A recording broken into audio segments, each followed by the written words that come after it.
Pujian dan catatan Sintayong untuk Rafael Struijk dan Zico sore seusai debut di Timnas Indonesia. Pelatih Timnas U20 Indonesia Sintayong memberikan pujian dan juga catatan untuk dua pemain keturunan Indonesia, yakni Rafael dan James Zico sore. Kedua pemain keturunan Indonesia ini ikut tampil dalam laga persahabatan antara Timnas U20 Indonesia melawan Slovakia U20 di Costa Calida Region de Murcia Football Week di Pinatar Arena Spanyol Sabtu 19 November 2022. Dalam laga ini, Timnas U20 Indonesia harus mengakui keunggulan Slovakia U20 seusai kalah 1-2. Sintayong dalam laga ini melakukan beberapa perubahan susunan pemain utama yang mana tak tanggung-tanggung. 4 pemain keturunan Indonesia yakni Justin Abner, Iver Jenner, Rafael dan Zico sore langsung dimainkan sejak awal. Menurutnya, untuk Justin dan Iver memang sudah bisa beradaptasi dengan baik bersama para pemain Timnas U20 Indonesia lainnya. Namun untuk kedua pemain yakni Rafael dan Zico yang baru bergabung belum lama ini memang masih memerlukan beberapa catatan. Hal ini memang dinilai wajar karena kedua pemain ini belum mengikuti latihan normal bersama para pemain lainnya. Akan tetapi ke depan pastinya harus diperbaiki lagi. Sebab untuk organisasi permainan kedua pemain masih buruk menurutnya. Memang untuk Justin dan Iver sudah beradaptasi ya dengan kita, ujar Sintayong. Pelatih berusia 52 tahun itu menilai bahwa Rafael dan Zico memang harus diperbaiki lagi ke depannya agar lebih baik.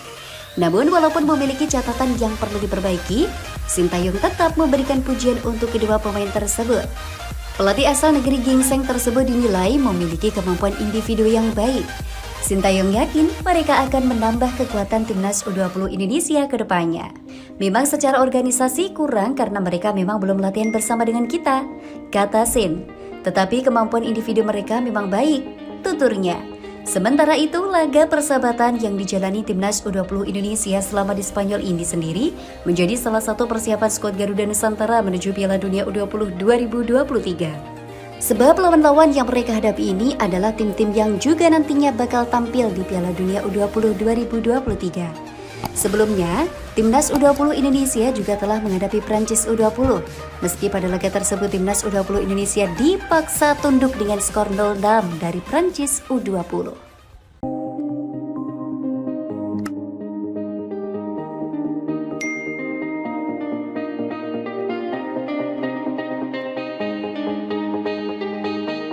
Sintayong soroti kinerja wasit seusai Timnas U20 Indonesia gagal menang dari Slovakia.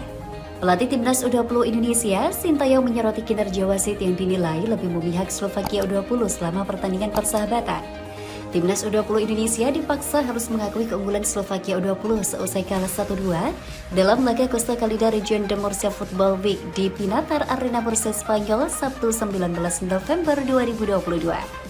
Dalam laga ini, Timnas U20 Indonesia memang awalnya memimpin lebih dahulu melalui gol yang dicetak Rafael Struijk William pada menit ke-28 setelah menerima umpan Zaki Ashraf. Akan tetapi, keunggulan Timnas U20 Indonesia itu gagal dipertahankan hingga pertandingan berakhir, sebab pada babak kedua Slovakia U20 berhasil membobol gawang skuad Garuda Nusantara pada menit ke-81 melalui tendangan penalti Timotej Jambor. Kemudian gol kedua Slovakia dicetak Damian Kacut pada menit ke-84 dengan skor berubah menjadi 2-1. Ini memang bukan hasil yang memuaskan untuk Marcelino Ferdinand dan kawan-kawan. Namun, alih-alih hanya fokus pada hasil final, Sintayong memuji penampilan anak asuhnya. Pelatih asal Korea Selatan itu menilai bahwa Timnas U20 Indonesia tampil lebih baik.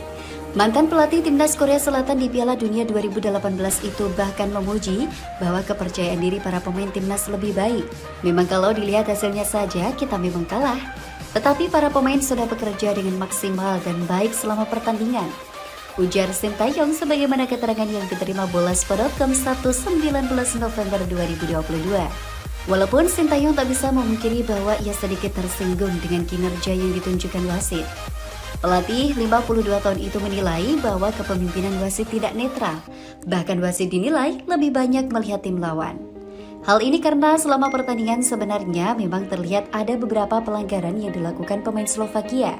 Namun wasit tidak bertindak tegas. Hal itu berbeda saat bermain Timnas U20 Indonesia melakukan pelanggaran pasti langsung dihentikan. Karena hal ini Sintayong mengaku sedikit tersinggung. Lebih lanjut, selama pertandingan melawan Slovakia tadi, tentu saja Sintayong menyoroti beberapa hal. Menurutnya, para pemain kurang tenang atau stabil sehingga melakukan hal-hal yang seharusnya tidak terjadi. Seharusnya skuad Garuda Nusantara tidak akan kebobolan apabila kesalahan sendiri dilakukan. Menurut Sintayong, hal itu masih perlu dievaluasi dengan harapan di depannya lebih baik lagi. Biasanya para pemain ini hanya melakukan sliding saja dan akhirnya dikasih penalti karena mereka merasa salah dan mau menggantinya itu. Jadi seharusnya tidak buru-buru, tuturnya.